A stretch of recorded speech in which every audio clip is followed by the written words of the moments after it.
Alright guys, so this is going to be part 2 to the engine teardown. You saw the introduction to that earlier on my channel today. And we're going to be talking about a Mazdaspeed intake manifold. So the number one thing I want to talk about with the manifold is going to be these flappers. If I can get the plunger to work, perhaps. There you go. So the thing with these flappers is they're supposed to help your MPG and emissions by limiting the airflow in your in each runner. But what they actually end up doing is starving your engine of air. So they just cause a problem.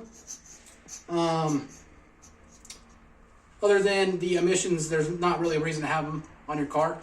So people, what they'll do is they'll go ahead and they'll delete these.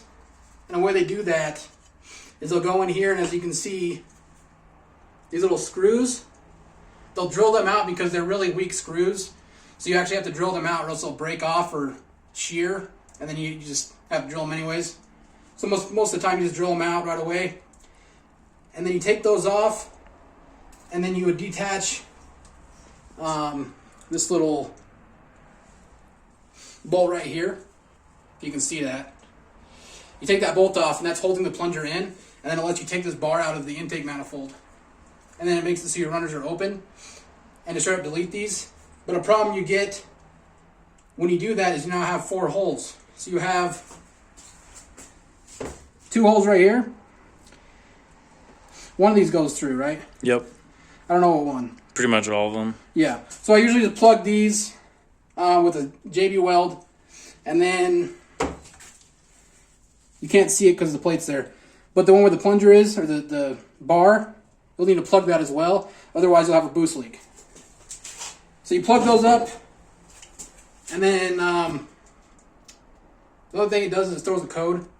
But you can go ahead and have your tuner delete that and you're fine.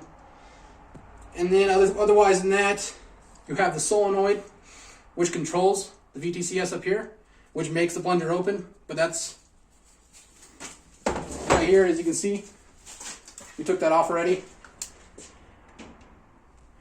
And that's just held on by 4 bolts. Steven already took that off earlier. And then when you pull off your intake manifold, there's going to be this insulation. And this goes just in here like this, or the other way. One of the two. But it's actually to insulate the sound made, the ticking of your injectors. So what happens a lot of the time is people will take off this for maintenance and not put it back on. And then when they go to start the car, they notice ticking. But they're not used to ticking because they had this before. And it turns out it's just a normal sound they had, but they didn't know because this was there.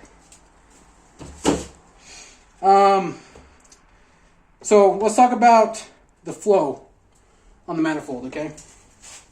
So because of the design of these, as you can see, the curvature of your cylinder 1, cylinder 4, for whatever reason, cylinder 2 doesn't get this problem, but cylinder 3 has a problem where it gets too hot and it causes misfire issues in cylinder 3. It's a very common, very known issue in the Mazdaspeed, and it's all because of how this intake manifold is designed.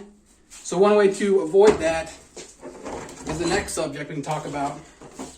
So on these runners, what we're going to be doing in the future actually, it's called a port and polish.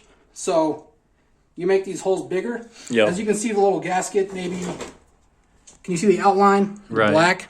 Yep. So you can actually port it out to that size, and the gasket will still hold your air for the pressure. And that lets you flow better so you don't have the lean out issue that you do with the stock one. And it's not a bad setup, and it takes a few hours only to do it. So it just takes a little bit of know-how and some tools, Dremel, stuff like that. Which we're going to show you. We will show you that. I think that's pretty much it for the intake manifold. I can cover the throttle body. Do it. Because it's attached to it. You want to cut it? No, keep going. Just say the throttle body. So the throttle body, as you can see with this one, as Steven covered, you can't see, my hand's absolutely black. But the oil is in there. Yep. Likely from a blown turbo seal. Right. So the turbo's just shoving oil in there. Yeah, turbo's just spitting oil into your throttle body. That's getting into your intake.